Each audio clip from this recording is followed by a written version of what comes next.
Yan, papunta na kami sa bus station.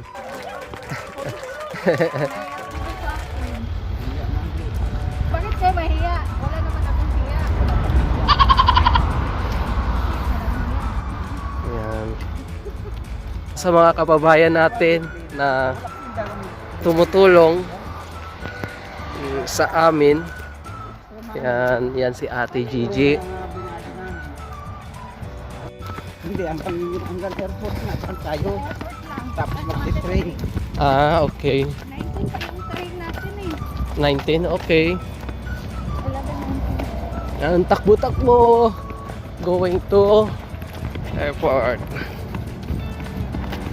Wala ko rin bayad. Baka may bayad niya. Wala nang tali sa loob. Ah, wala. Yung pupuntahan namin sa eidsvoll ay yung kung paano nag-seperate yung Norway sa Sweden at Denmark. Kaya, let's watch guys!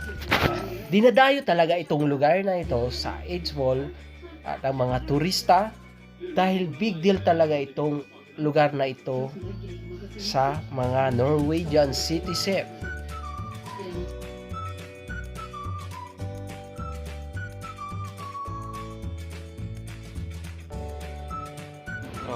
Ikot-ikot muna kami. Ito yung sitwasyon sa loob ng airport.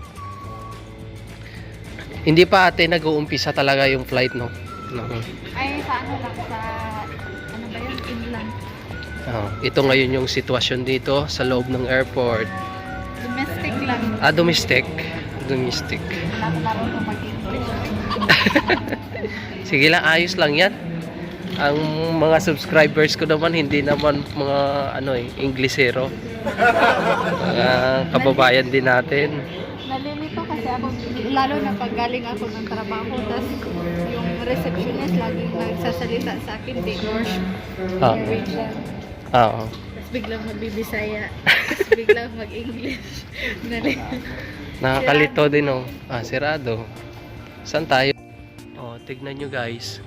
Yung padating ng mga eroplano, ilan lang? 5. 20 minutes pa yung pag-aantay namin sa train para makapunta sa eidsvoll station.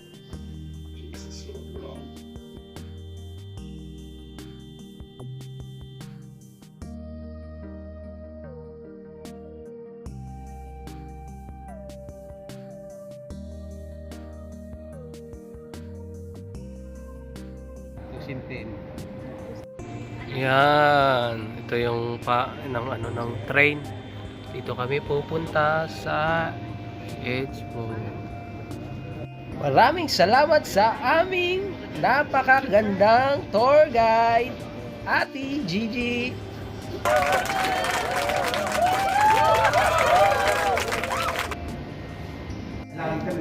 On the way to train station. Yung 11-7 yung sasakyan ko, nakakaabot ako sa 19.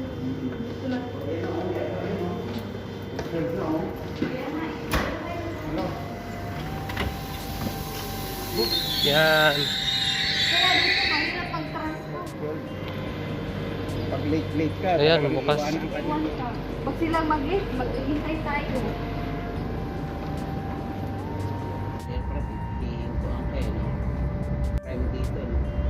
Tapos yung crime din, yung mga foreigner yung gumagawa. Yan, ito rin sitwasyon sa train. Hindi pa rin nag-uumpisa yung nagre-resume yung trabaho sa airport ng mga trabahante. Tapos walking distance pa yung ano. Sana ganito rin ang pasaan. Kaya nga eh, sana. Pero Sa atin to, puno na ito ng mga bindo. Paalis na yan, te. kasi yung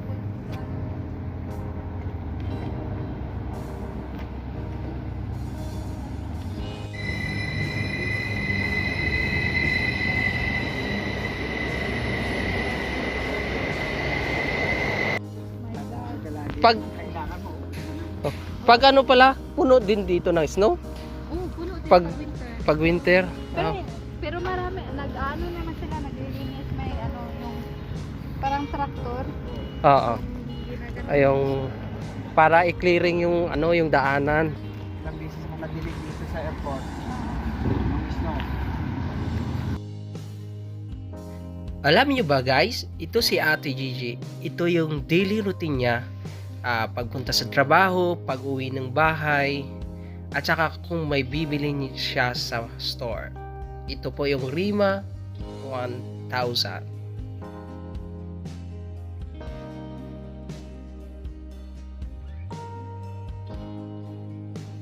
Bili muna kami ng makakain para sa aming tanghalian. Tom Yum yung paborito.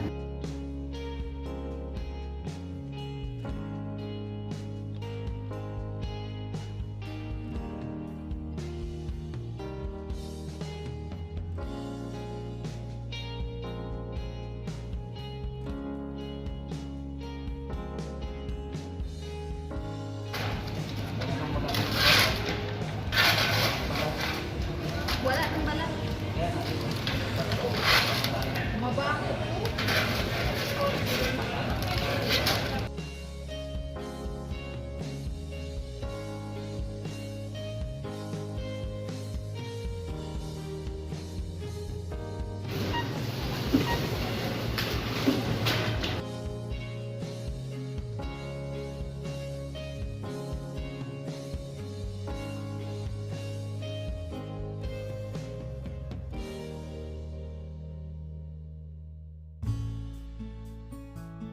On the way to Museum of Eidsvoll. Sila na free na ang Norway. Independence Day of Norway 1905 ata. 1905. Ito nangyari. Independent talaga yung ano, yung Norway sa 1905. Pinag-aralan ko yan eh, nakalimutan ko na mayabas ako. Ito yung mga tumutubong wildflower pag summertime.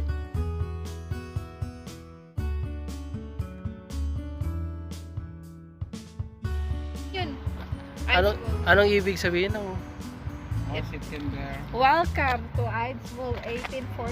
That's yung open time. Yeah. Ito. Yeah. September to Monday means Monday. Close.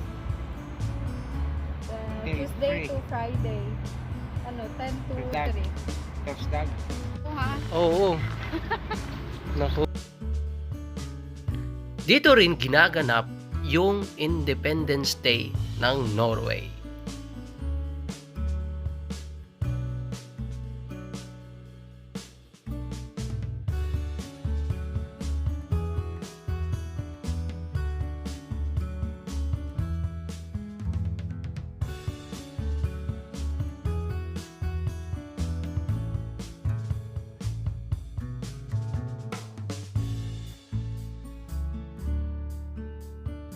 Mapapansin ninyo na parang walang mga turistang pumupunta dahil sa COVID-19.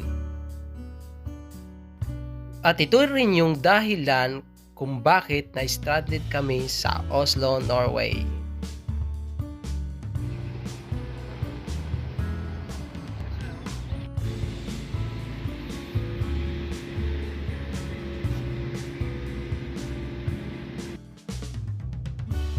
Pili ng ticket para makapasok sa museum.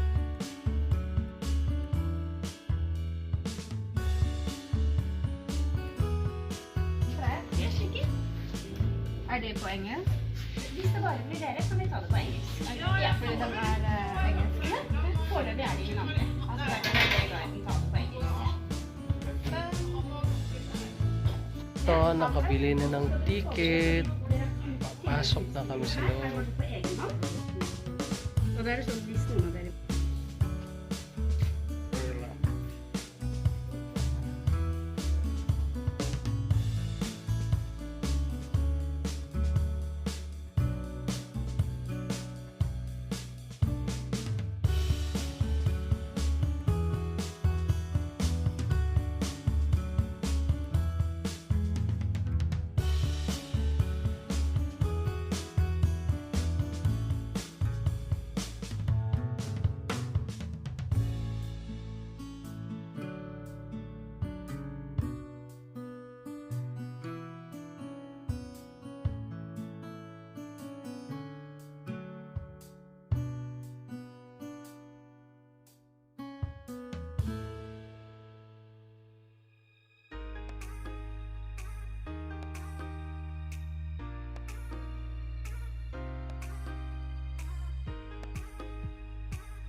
Herman Wiede's word. Hindi talaga maintindihan. Alis na tayo.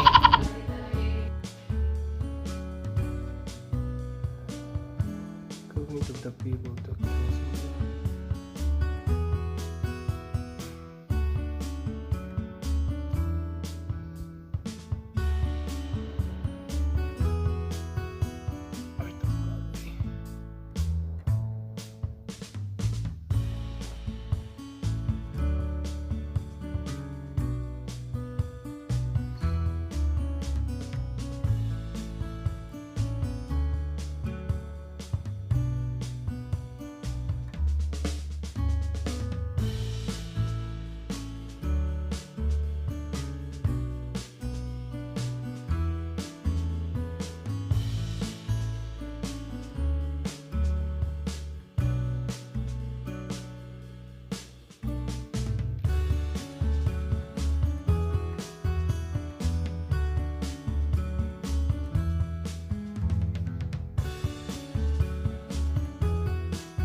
the great enlightened thinkers, the eidsvoll.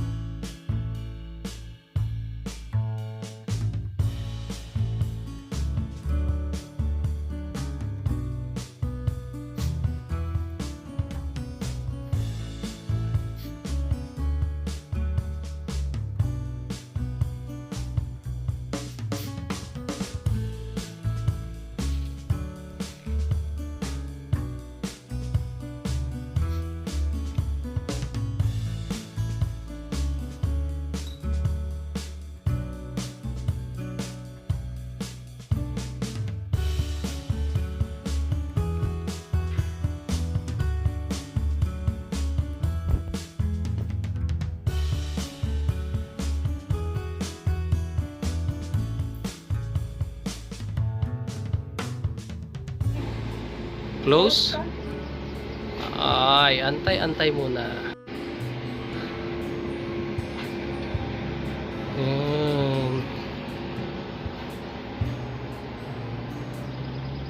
Okay, thank you. Where do you guys come from? From the Philippines. From Philippines. the Philippines. Yeah. But you don't live here in Norway. You just I live. you live there. So you have. So, yeah, We are Yes, that- yes, You have this is my your visitor. relatives Yeah. visiting. Yeah. Have you been here before? No, No. I live just down street Yes. there, and then just go by. Yes. But we never been inside. No. Well, let's go inside and start inside. Yes. Mhm.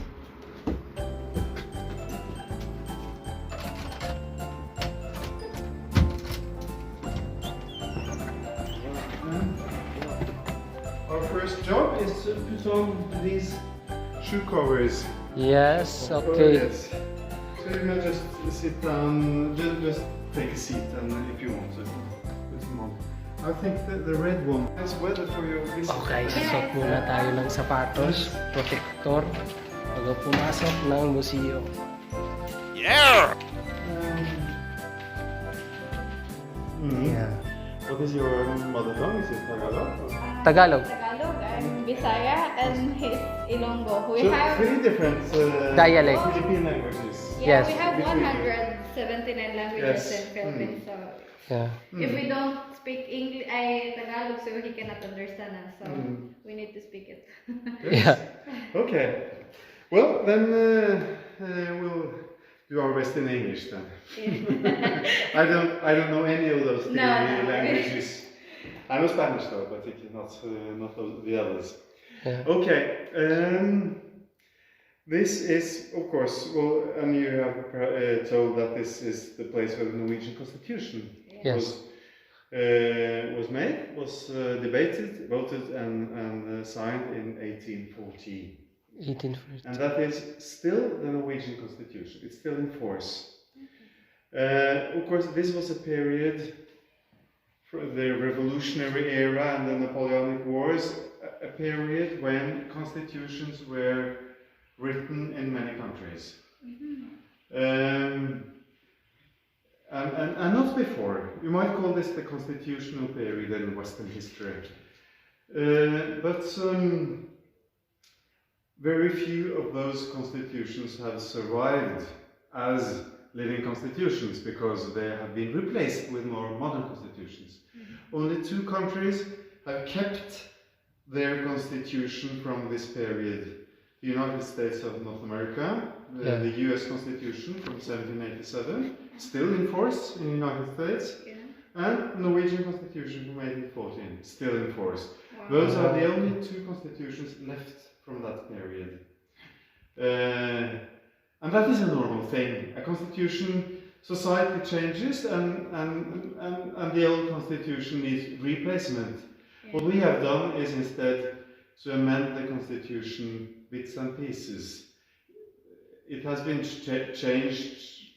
There have been like 300 changes made to the constitution, but it has never been laid aside and replaced with a new constitution. So that is a particular feature. That also makes it important, you know, and makes this building important, because this was not only the cradle of the Norwegian constitution, but the establishment of a Norwegian state in modern times took place in that same instance. The independency? Yes, independency, Yeah. yes. Yeah. So we'll see a bit how this happened in this house. Because this is not a public building, it's not like a parliament building or a courthouse or anything like that. This was a private home. Private home. It was the residence of the owner of eidsvoll, of this site, and this was first and foremost an ironworks. They produced iron. The buildings belonging to the ironworks were laid out alongside the river. Of course, the river was used for the power, and then you had huge buildings that belonged to the ironworks. They don't exist anymore. Yeah. The old factory buildings you see alongside the river, they are from a later period. They are from the late 19th, early 20th centuries. And now they are also history. But it's nice it's not the old ironworks. So that's gone, you might say. And this was the last period it existed.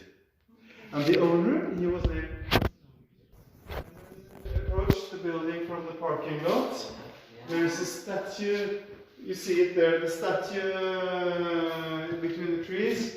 Not the big man at the parking lot, but closer to here. Yes. Karsten Anker, he was the owner of the place in those years around 1814. Does he have a wife? Yes. Her name was Hedvig, and she also. But he lived most of his life in Copenhagen. He was Norwegian, but he made his career at the government administration in Copenhagen, the capital of the kingdom. Because Norway and Denmark were united in one kingdom for more than 4 centuries. Right until 1814. And the capital was Copenhagen in Denmark, and he lived there and made his career there. And he married the daughter of a prominent officer at the Danish court, so he married into the innermost court circles in Denmark. But then again, he bought this ironworks, and he moved up here in 1811 only. And he modernized the ironworks, and he also modernized the building. But he hadn't finished his works with the house in 1814. No. And then he started to get into serious financial troubles. So everything stopped here, really.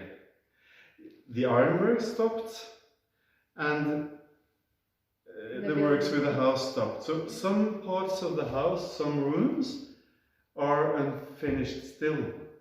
Because he was the last owner of this place. Okay. And then it was partly abandoned, and then very soon it became a national monument to memorize the Constituent Assembly. Yeah. And a museum and state property. The state took over, and then no one cared about the business here, and it was, the house was, they wanted to, until this day, to keep it as it was in 1814. Yeah. History. It's history now. Yeah. So the private home ended with the owner in 1814.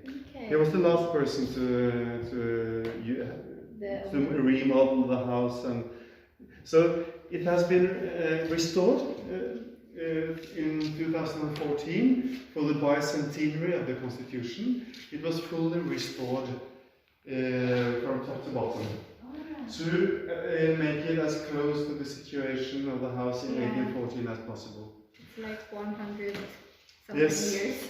Unfortunately, now due to the situation, Yeah. we are not allowed to walk around the house and see all parts of it. Yeah, it's okay. We only see these big rooms downstairs and the Constitution Hall. We'll see the meeting room upstairs. Okay. If you come back, let's say next year, next summer, we'll show you everything. Yeah. or all parts of the house. Finish, now it's constructed. No, When it was, Constructed now. no. when it was constructed, This Inside. this what you see here is the this part of the house was the reception part of the house. So you see, if you take a look, these are dining rooms with and rather lavishly decorated, those rooms. This is the uniform of the regent in 1814, Christian Fredrik, a Danish prince. Danish This is Prince. his uniform as the commander of the Norwegian army, really. Yes. I only see that in the TV. Yes, I've seen it. It's not the original. It's Replicated. It's a replica. Yes. Replica. Everything in 1814 here in Norway started in this room, the garden room here. Okay. This is the closest you'll get to a revolutionary room in Norway. Okay. Norwegian modern history has been quite peaceful, really, not too dramatic. No. Apart from the German invasion during the Second World War, it has been quite stable and peaceful. But we might say that a small political revolution took place in this room. And that was not the Constituent Assembly, but it was the meeting that led up to it. In February 1814, the 16th of February 1814, this prince, Danish prince, Christian Fredrik, who then served as governor in Norway on behalf of the Danish king. Yeah. He ruled Norway on behalf of the Danish king. He had just come up here the year before in 1813. Yeah. And he was, from old days, from Copenhagen, a close friend of Karsnaker, of this family. Karsnaker was much older. He was like a father figure to this Danish prince who had lost his parents earlier. And this Danish prince, he was cousin to the Danish king, but in reality he was also heir to the throne. So, and he was a close friend of Karsnaker, and that is why things took place in this house, really. Because it's a puzzle. Why here in Eidsvoll? Why not in some big house in Oslo? It has to do with the relation with the owner here and the Danish prince, governor of Norway at the time. So he came here to seek advice with Karsnaker.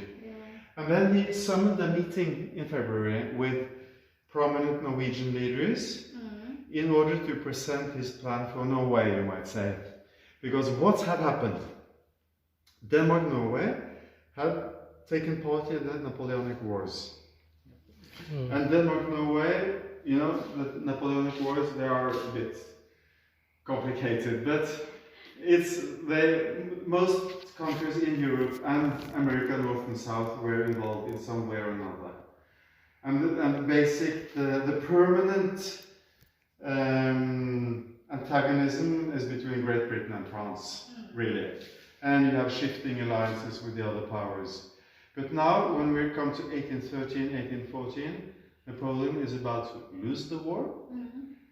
Denmark, Norway have sided with Napoleon in these wars, or had been forced to enter the war. In 18, Denmark, Norway had tried to stay neutral as long as possible.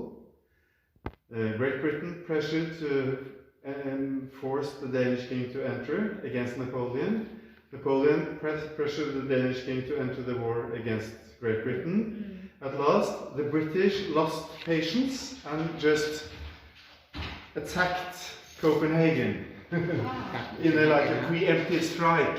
They burnt down Copenhagen and sailed away with the better part of the Danish-Norwegian navy, you might say. So then the Danish king felt he had no option but to enter the war on Napoleon's side. But then Napoleon was about to lose, and then we lost also with Napoleon. And then the Danish king was forced to cede Norway to the Swedish king, because the Swedes had managed to maneuver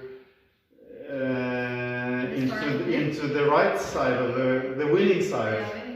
It's always the right side. So, in any war.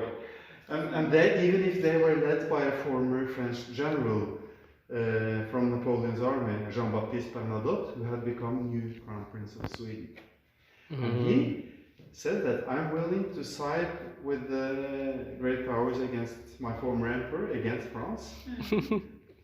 But the prize is Norway. If I join the war against Napoleon, I want Norway.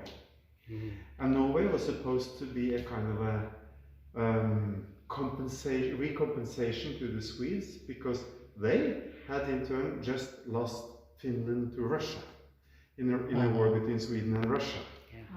So all of this is pretty complicated. Yeah, it is. But it's like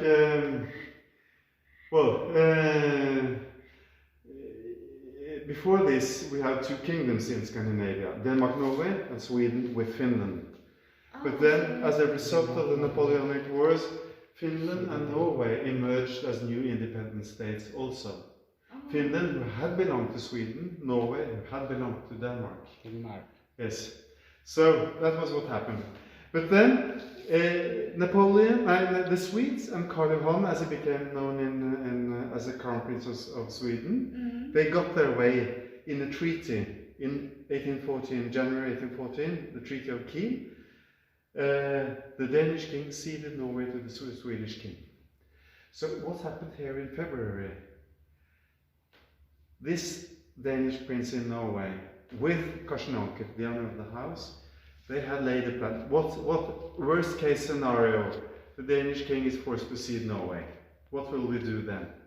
Then the plan was to just declare Norway an independent kingdom and just resist the attempt to unify Norway and Sweden.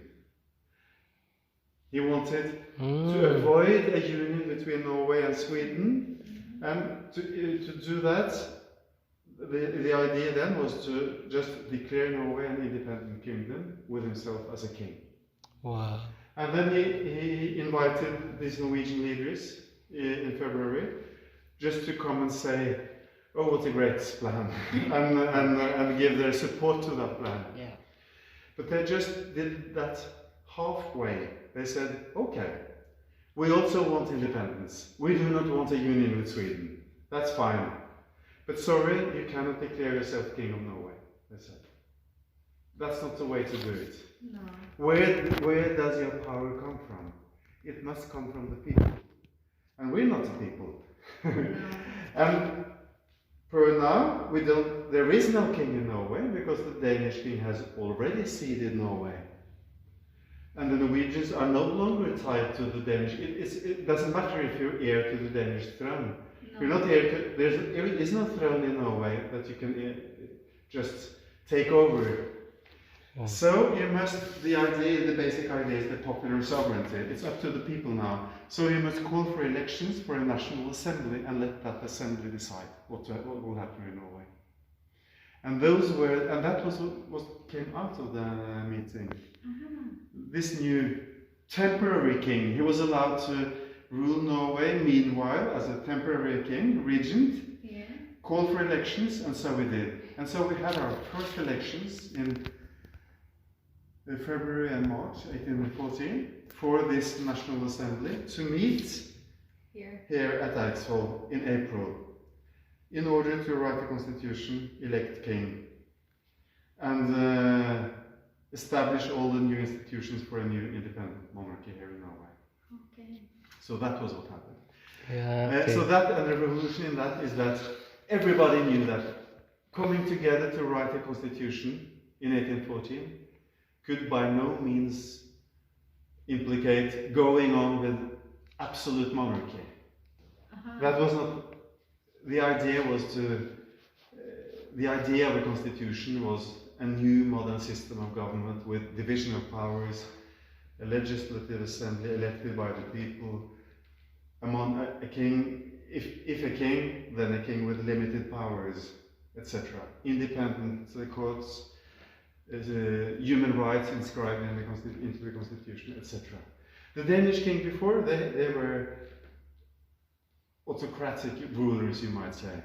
Absolute rulers, just like the Spanish kingdom, you might say. They gave the laws, they governed the country, and they were the supreme judges, really. All powers of the state in the hands of the king. And everybody knew that this would end now.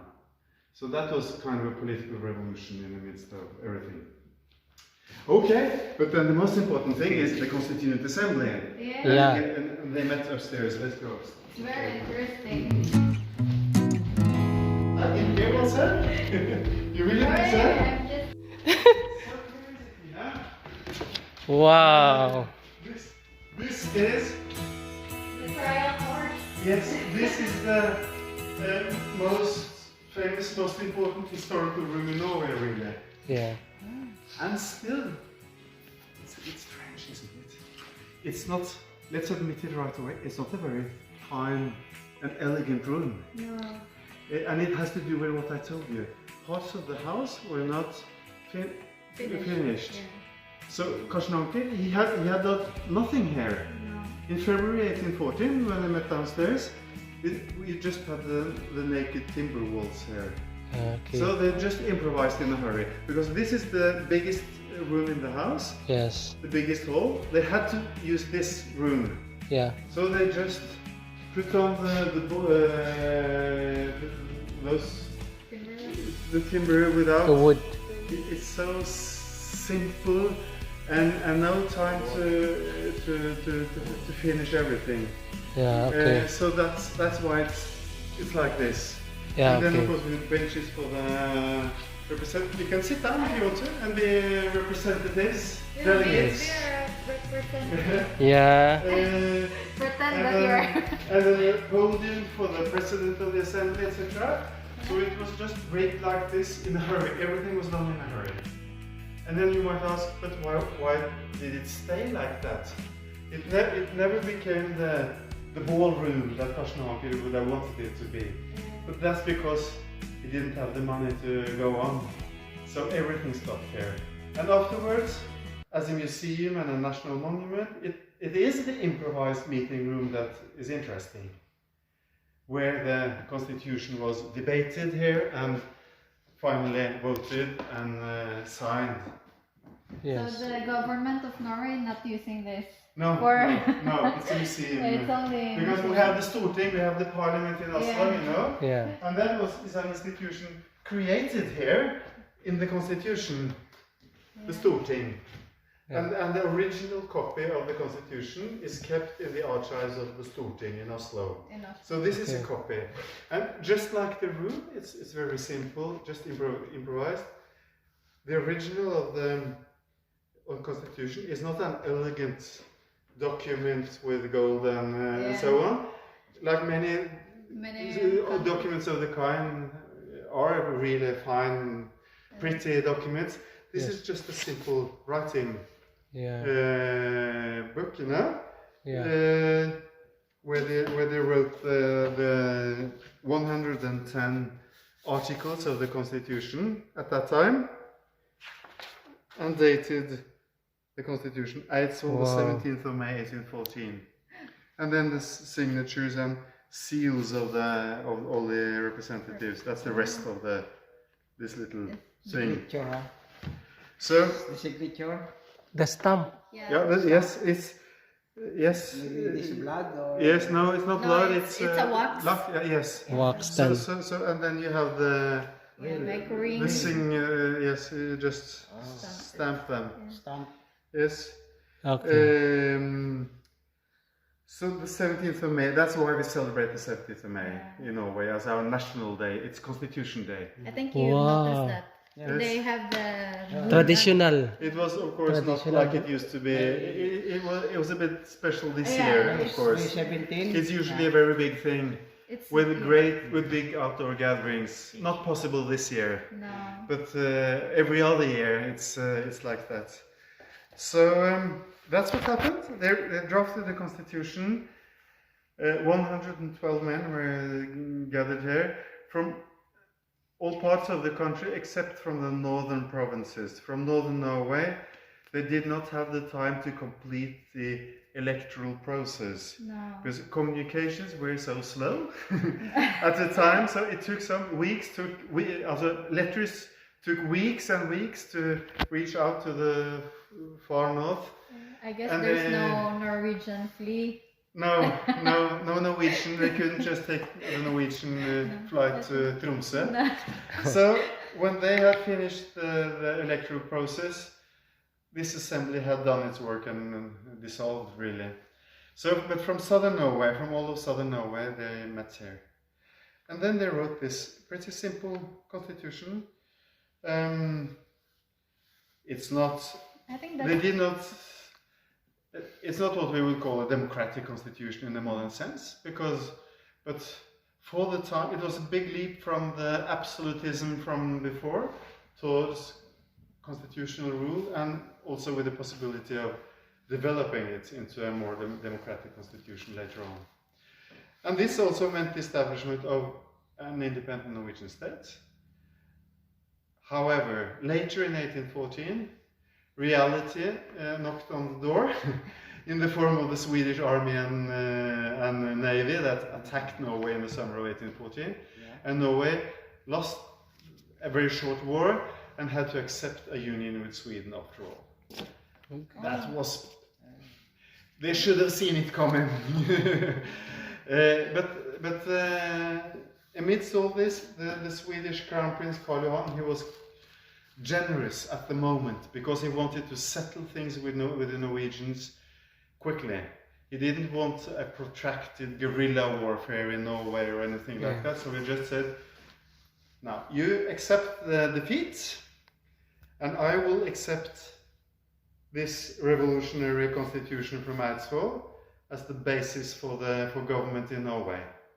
So we accepted that the Norwegians keep their own constitution, keep all the new institutions established by the constitution, like our own parliament, our own everything, full autonomy within Norway, just as long as we accept that we had a common king with the Swedes, and in reality also the king took care of foreign policies. So it was internal autonomy within Norway based on the constitution from Eidsvoll. And we were also allowed to elect a Storting according to the rules established in the constitution, and let that Storting negotiate the terms of a union with Sweden and change some articles in the constitution in order to make it possible to enter a union with Sweden. So that is basically what's happened. And the union with Sweden lasted until 1905. But that was a very loose union. So it meant really that the Norwegian state was not independent but autonomous until 1905, and then again independent from 1905. official 1905. Official 1905, yes. But that is a bit, why did we keep this old constitution? I think it is because this was the guarantee of Norwegian autonomy within union with Sweden. So this was the defense line against attempts from the Swedish kings to take back some of the power they had given away in 1814. Because he tried to do that. Karl Johan, when he became king in 1821, he wanted to pressure the Norwegian parliament to change the constitution in order to give the king more powers. And then the Norwegian parliament said, no, we don't want to do that. Don't touch the constitution, they said. And then the Norwegians started to use 17th of May as a kind of a day to demonstrate in support of the parliament and against attempts to Stealing the power. but you don't meddle with the constitution. That's the idea. So that is a bit why the Norwegians became a bit conservative with regards to the constitution. That's a heritage, you might say. That's an explanation. So, well, this happened in eidsvoll. Here, the modern Norway was founded here in this room, you might say. So it is a big deal from whole Norway. It's a big deal. It's a big deal, really a big deal. Yeah. So when we restored the house in 2014, people were very much, what are they doing now? Are they going to... Everything we do here is followed very closely by many people. So we have to be careful. Well, the room is like it was in 1814. The paintings are from the... So that is a bit... of the old kings in Denmark and Norway, from the times of the Union, he was the one that had been most interested in... Well, he was a king for almost half a century, and he was very interested in Norway. He was the one who visited Norway the most, and who started mining in Norway, including here at this site. It was under his reign that they started the ironworks here in Norway. So that is a bit why he was here. When I go in Norrköping, looks like I compared the iron old here in Norrköping, Sweden. Yes. Yes. Almost the same. It's almost the same. This was the son of Christian Frederick, the Danish prince, and he brought this painting up here to show, if you elect me as your king, this is the crown prince. He'll be your next king. So it's a piece of propaganda, I might say. Well, he was elected king here, the 17th of May. But of course, when Norway lost the war with Sweden, and we had to accept the union with Sweden, he had to abdicate and go back to Denmark. So he was elected king here, the 17th of May, but he remained king only for a few months. But who is the first king in Norway? Like the people vote him for a king, right? Well, the first elected king in Norway is him, is Christian Frederick. Oh yeah. Yes. But But of course after that, it was the, well, first the old man who was then king in Sweden, Karl XIII. But the real strong man in Sweden at that time was the new crown prince, the originally French general Jean-Baptiste Bernadotte, who is founder of the royal dynasty in Sweden. So the present king in Sweden is the descendant of Karl Johan, of the general from Napoleon's army. Yeah. Yes. So who was imported as a crown prince to the childless old king they had put on the throne. Okay. So that's him. Of course, we had also a kingdom in Norway before. In the Middle Ages, there was a kingdom, a Norwegian kingdom with Norwegian kings. But that ended at the end of the Middle Ages when Norway entered the union with Denmark. Yeah. Yes. Okay, this is. Okay. Have you seen this painting before? Yeah, I saw in the Yes. cafe. This is a very small copy. It's really a big painting, and it's the only pictorial representation of the Constituent Assembly. What's that guy? He was. He's often called the father of the Norwegian Constitution. No, it's not the governor. It's not the Danish prince, because he was not present here when they. He wasn't part of the assembly. No. But he moved when the assembly met here. He stayed right beneath us. He had his headquarters in the house. So he He was not part of the assembly, but he stayed very, very close, you might say. That's the assemblyman. That's the assembly, and that is who's called the father of the Norwegian Constitution, reading out the last article of the Constitution. The painter is just hanging outside the window and looking in. If you see the perspective there, it's like if it's in from outside in. Yeah. Okay.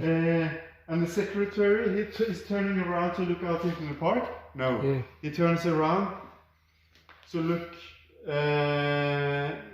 into the assembly hall at the parliament, because it's painted in order to hang above the president's chair in the Norwegian National Assembly, and that's where it's located still. So the painter made sure that the present day delegates to the National Assembly, they are sort of being supervised by the men from 1814. Are you taking care of the heritage? That's sort of the idea. But that was painted much later in 1885. Yeah. So unfortunately, none of the people who took part here in 1814, they didn't leave us any drawings or anything. Well, they left their diaries and letters, etc. So that's an important source. But well, when they were bored at the meetings here, why couldn't they draw some sketches and leave us? Yeah, from being a Norwegian. It is. It really is. Because you So are if you now now come back Norwegian another time, citizen. you will be able to see more of the house. But for now, and also this summer, we're not just allowed to show these. At dito nagtatapos yung tour namin sa Eidsvoll Museum. Maraming salamat sa aming napakagandang tour guide, Ate Gigi. Hanggang sa muli! At salamat po sa mga sumusuporta ng aking mga vlog. See you next time, guys. Don't forget to subscribe para updated ka sa mga susunod ko na mga vlogs. See you!